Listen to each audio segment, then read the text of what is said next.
Hello student.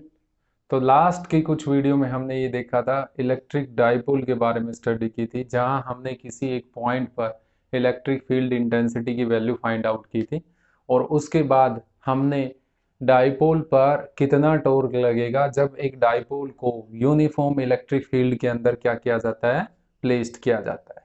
तो आज के इस वीडियो में हम ये देखेंगे कि एरिया एक वेक्टर क्वांटिटी होता है, और उसके बाद सरफेसेस के बारे में डिस्कशन करेंगे। तो ये दोनों ही कॉन्सेप्ट हैं जो बहुत ज़्यादा इंपॉर्टेंट है, किसको समझने के लिए, फ्लक्स को समझने के लिए, इलेक्ट्रिक फ्लक्स को समझने के लिए। और इलेक्ट्रिक फ्लक्स अगर आपको अच्छे तरीके से समझ में आ जाता है तो यकीन मानिए बेटा, गास जो थ्योरम है, गास लॉ है, वो आपको क्लियरली समझ में आ जाएंगे अच्छे तरीके से। तो आइए अब वीडियो को स्टार्ट करते हैं। Area vector.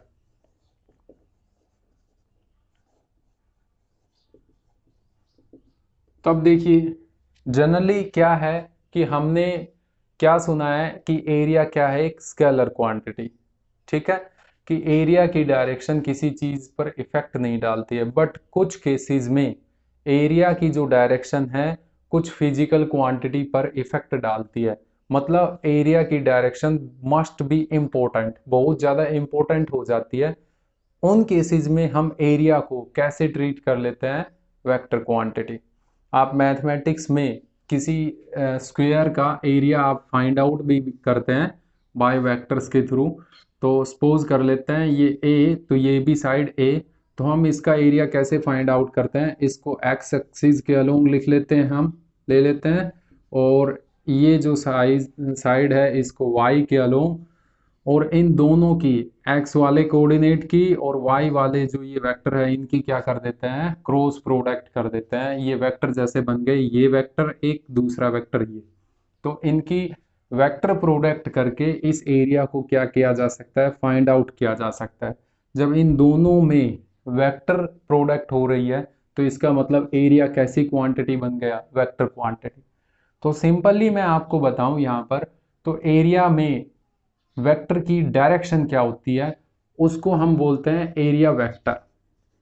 ध्यान से समझना, एरिया में जो डायरेक्शन है किसी भी एरिया में, वो एरिया वेक्टर कहलाती है। ठीक है, तो कंसीडर हमारे पास ये कुछ एरिया है। ठीक है, एक फ्लैट सा एरिया है, may be rectangle and square. ठीक है, तो अब इसके एरिया वेक्टर की डायरेक्शन कैसी होगी, तो इस सरफेस के एकदम एग्जैक्टली परपेंडिकुलर, कहीं पर भी, यहां पर भी, यहां पर भी, कहीं पर भी, ये इस एरिया वेक्टर की क्या होगी, डायरेक्शन। इस तरफ भी, कहीं पर भी इसके एकदम एग्जैक्टली सरफेस के क्या परपेंडिकुलर होगी इसकी डायरेक्शन, जिसको जनरली हम एन कैप से डिनोट करते हैं। आप ए कैप से भी डिनोट कर सकते हैं अगर एरिया को ए वेक्टर से कंसिडर कर रहे हैं। जनरली बुक्स ट्रीट करती है एरिया को डीएस वेक्टर से, तब एन कैप से, ठीक है, हम एरिया वेक्टर को क्या करते हैं, शो करते हैं। अब ये थोड़ा आपको कॉन्सेप्चुअली समझाने के लिए, एरिया वेक्टर को वेक्टर क्वांटिटी कैसे बोला जाता है, मैं एक एग्जांपल की हेल्प लूंगा, और आई होप आप उससे समझ जाएंगे कि एरिया अलग अलग डायरेक्शन में रखा जाता है तब क्या क्या इफेक्ट होता है। ठीक है, कंसिडर कर लेते हैं उस तरफ से रेज आ रही हैं, लाइट रेज। ठीक है, और मैं अपने फेस के सामने इस एरिया को ऐसे रखता हूं, तो अब देखिए बहुत कम या नेग्लिजिबल रेज हैं वो मेरे फेस पर आएंगी। क्यों? क्योंकि सारी की सारी रेज हैं वो इस एरिया से टकराकर यहीं ब्लॉक हो जाएंगी। आप मेरी बात को समझ रहे हैं? ठीक है, इस एरिया का हम स्केलर पार्ट कंसिडर कर लेते हैं, कितना है, ए। ठीक है, जो एरिया है इस सरफेस का वो ए कंसिडर कर लेते हैं। अब देखिए उस तरफ से जो लाइट आ रही है, अगर मैं इस एरिया को ऐसे थोड़ा सा ऐसे रोटेट करता हूं तो धीरे धीरे मेरे फेसिस पर लाइट की अमाउंट धीरे धीरे बढ़ने लग जाएगी। क्या ये जो स्केलर पार्ट है, मतलब इसका एरिया कम हुआ है? नहीं। फिर भी ध्यान से समझिए, केवल इसकी पहले ये ऐसे रखा हुआ था, सिचुएशन ये डायरेक्शन थी, अब ऐसे रखा हुआ है, ये डायरेक्शन है। सिर्फ इसी की वजह से यहां से कुछ रेज आने लग गई। तो ऐसी कुछ प्रॉब्लम्स के लिए हम एरिया को क्या ट्रीट कर लेते हैं, वेक्टर क्वांटिटी। ठीक है, याद रखिए एरिया वेक्टर कैसे होगा, सपोज कर लेते हैं ये हमारे पास सरफेसिस है, तो इस पर एग्जैक्टली परपेंडिकुलर, हर जगह परपेंडिकुलर वो एरिया वेक्टर की डायरेक्शन होगी। सिमिलरली पीछे की तरफ भी ऐसे हर जगह पर परपेंडिकुलर, ऐसे 90 डिग्री, समझ पा रहे हैं, वो इस सरफेस से जुड़े एरिया वेक्टर की क्या होगी, डायरेक्शन होगी। आई होप आपको समझ में आ गया होगा एरिया वेक्टर। ठीक है, तो अब देखिए हमारे पास इलेक्ट्रिक फ्लक्स को समझने के लिए एक टॉपिक हमने क्लियर कर लिया है, एरिया वेक्टर। अब इसी के अंदर दूसरा टॉपिक हम क्लियर करते हैं, सरफेसिस।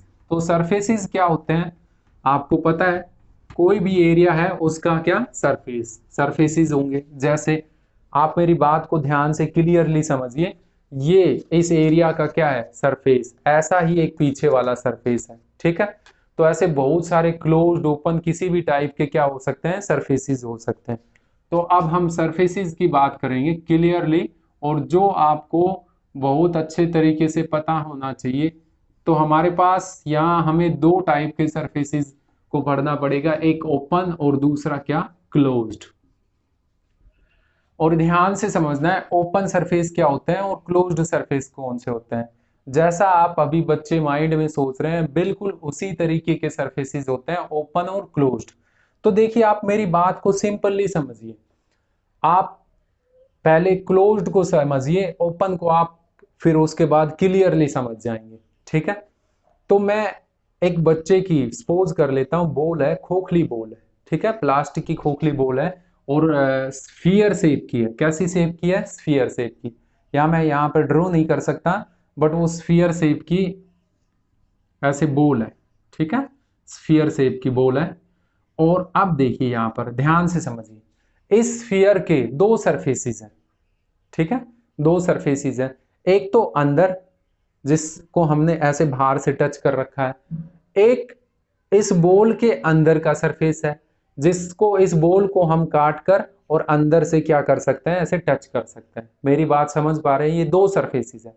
कहने का मतलब जो ये बॉल है ये इस स्पेस को दो पार्ट्स में डिवाइड करती है, एक स्पेस बॉल के अंदर है और दूसरा स्पेस बॉल के बाहर है।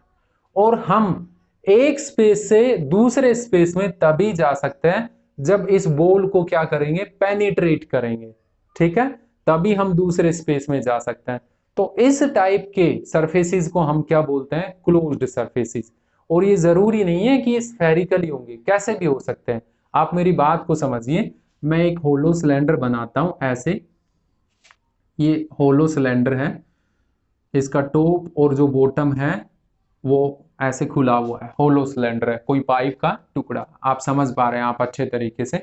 ठीक है, ये कैसा सरफेसिस है, ये क्लोज्ड सरफेस नहीं है, ये ओपन सरफेस है।